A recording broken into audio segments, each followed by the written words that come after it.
Hi there, Bill Hitchcock. Woo! Guess what? Proclamation, the North Carolina Division of Marine Fisheries. Proclamation, they've opened up the joint waters to flounder fishing to parallel what the Wildlife Resources Commission did. Tons of stuff. We're going to go over the proclamation. We're going to go over a letter I got from the Wildlife Resources Commission explaining their rationale. I'm going to go over a letter from the Marine Fisheries Commission Chairman Rob Bizzell that he sent to the chairman of the Wildlife Resources Commission, and a whole lot of stuff. We've got a lot of ground to cover. And by the way, just as prefaces, I want to get the information out to you as best as possible, which oftentimes means we got to put up graphically a whole lot of words and we got to read these things because I want you to get the information. So I'll read proclamations, I'll read emails, I'll read statements. So I want you to have that stuff. Enough of me. Let's go on into the very beginning of this proclamation that the Division of Marine Fisheries just put out in regards to opening up the southern flounder fishery, or the flounder fishery, in joint waters. The Wildlife Resources Commission adopted a temporary rule to allow the recreational harvest of flounder in inland and joint fishing waters on September 1, 2, 7, and 8, 2024. The Division of Marine Fisheries previously announced that, pursuant to the quota management approved in Amendment 3 to the Southern Flounder Fishery Management Plan, there would be no 2024 recreational flounder season. The reductions in flounder harvest under Amendment 3 are necessary to end overfishing and rebuild an overfished stock. WRC's season is purportedly based upon shifting up to 20% of the total quota from the commercial sector to the recreational sector. It is DMF's position that WRC has no authority over the Marine Fisheries Commission's quota allocation. For these reasons, DMF opposed WRC's approach in setting recreational limits in joint fishing waters without EMFC's concurrence, as well as WRC's decision to allow recreational harvest with no quota available. There's a couple of things I want to stress from the first paragraph there from this proclamation. It says reductions in flounder harvest under Amendment 3 are necessary to end overfishing and rebuild an overfished stock. The Wildlife Resources Commission's season is purportedly, stress that word, based upon shifting up to 20% of the total quota from the commercial sector to the recreational sector. Hold that thought. It goes on to say, the proclamation, the DMF and Marine Fisheries Commission are bound by statute to prioritize the long-term viability of the species. Wildlife Resources Commission decision prioritizes access over conservation and further jeopardizes the rebuilding plan of the flounder. This will come up again and again and again. It's not a matter of conservation, it's a matter of allocation. And you're going to hear that a lot as we continue on here.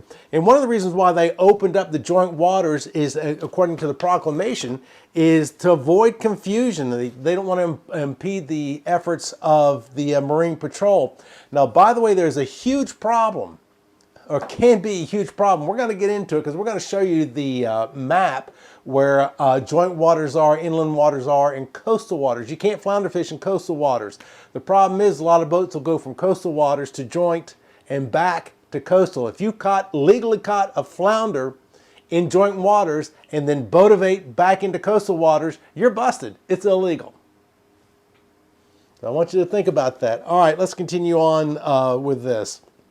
It says, because of the short duration of the Wildlife Resources Commission's season and to help prevent user conflicts of the Marine Patrol. Listen to this. It says, DMF does not endorse the flounder limits established by the Wildlife Resources Commission or the method by which the limits were derived.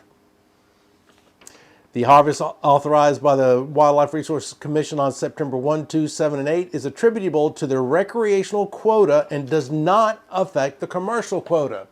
Well, that kind of contradicts what they said up in the very first paragraph, where it says Wildlife Resources Commission season is purportedly based upon shifting up to 20% of the total quota from the commercial sector.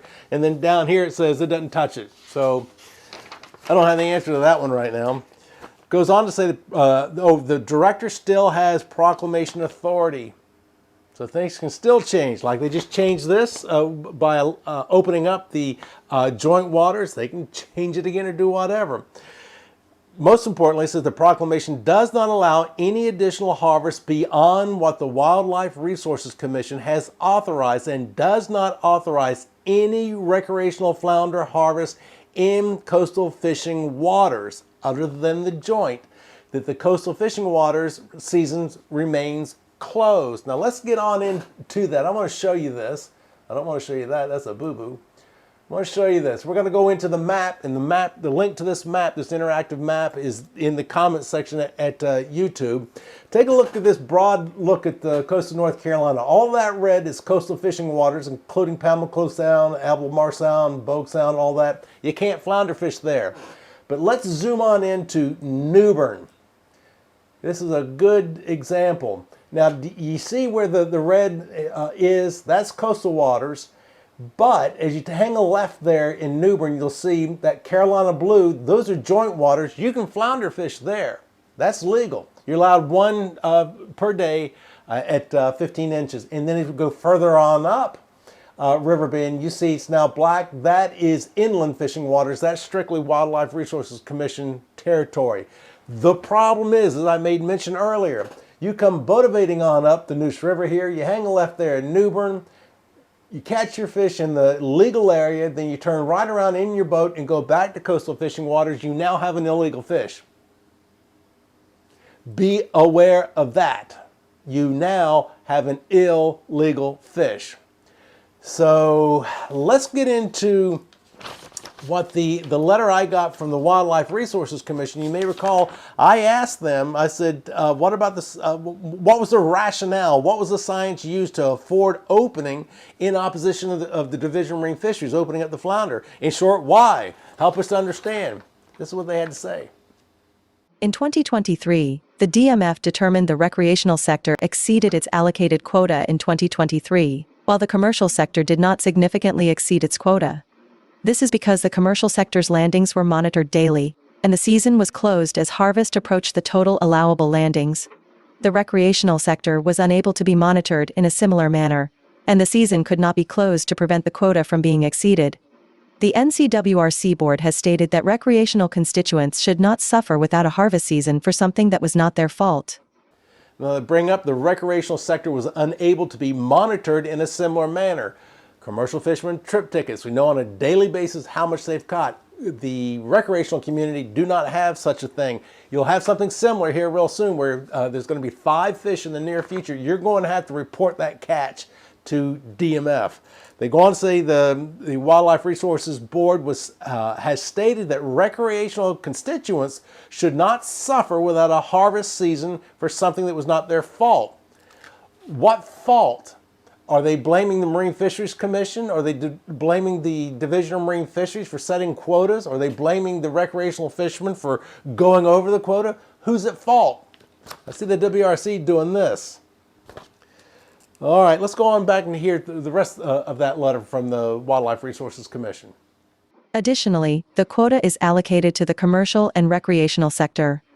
Amendment 3 initially allocated 70% to the commercial sector and 30% to the recreational sector, with the allocation transitioning to 50% for each sector. The transition was originally planned for 2024, but postponed by the NCMFC to 2026. The NCWRC board requested that the NCMFC reconsider the allocation as originally scheduled to facilitate a short recreational season, given the social and economic importance of the fishery. And they're talking about initially the 30-70 allotment of the flounder that they were going to institute. Their transition was originally planned for 2024, but they postponed it to 2026. So if they hadn't postponed it, we wouldn't be having this problem now. That's what they're saying.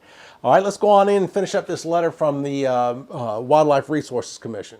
The 4-day season was calculated based on a shift in the allocation, accounting for the 2023 overage and last season's average daily harvest. The total allowable landings for the recreational sector are estimated at 44,630 pounds, at 60% minus 40 allocation, and 99,433 pounds, at 50% minus 50% allocation. The 4 harvest days had to occur with the existing season already established in Rule September 1 to 14, and the weekend dates were selected to provide anglers opportunity to access the fishery. The 1 fish daily creel limit and 15-inch minimum size limit are already established in NCWRC rule, and consistent with previous action of NCMFC and NCDMF. The 4-day season was calculated based on a shift in the allocation. As you're about to hear, this has nothing to do with conservation. It has everything to do with allocation. I have not heard one person peep. The catch was reduced 73% across the board. Both recreational and commercial fishing, that was reduced. Didn't hear anybody complain about that. What I have heard was about the allocation. Who gets what? That's the only time I've heard people complain. And they say the Wildlife Resources Commission, the 4-day season, was calculated based on a shift in the allocation. And also the 4 harvest days had to occur within the existing season, and the weekend dates were selected to provide anglers opportunity to access the fishery. So they're making it real clear that this is not has to do with conservation. Appeasement on the recreational side and giving them an allotment. Now listen to this. I've got a letter from Rob Bizzell, the chairman of the Marine Fisheries Commission. It was dated July 12th. He sent this to Chairman Monty Crump with the North Carolina Wildlife Resources Commission. And he says, I would like to address the core concerns raised in your letter by emphasizing the critical importance of protecting the southern flounder population. This is not a recreational versus commercial issue. This is an issue of conservation. Yes, it is. That's all it is. He goes on to say that the plan was ambitious undertaking, with the Marine Fisheries Commission ultimately deciding to reduce harvest in each sector by 72%. Again, I haven't heard anybody complain about that. Included in Amendment 3, as Rob Bizzell goes on to say, is a provision that mandates any overages of the total allowable catch must be paid back the following year. This applies to both recreational and commercial. You got to pay it back if you want. It's in the amendment. It's in the plan. Everything Rob's talking about here is in the amendment. It's in the fisheries management plan. He goes on to say, as you noted, the recreational sector exceeded its quota in 2023, and in fact, it has exceeded the quota each year a quota has been in place.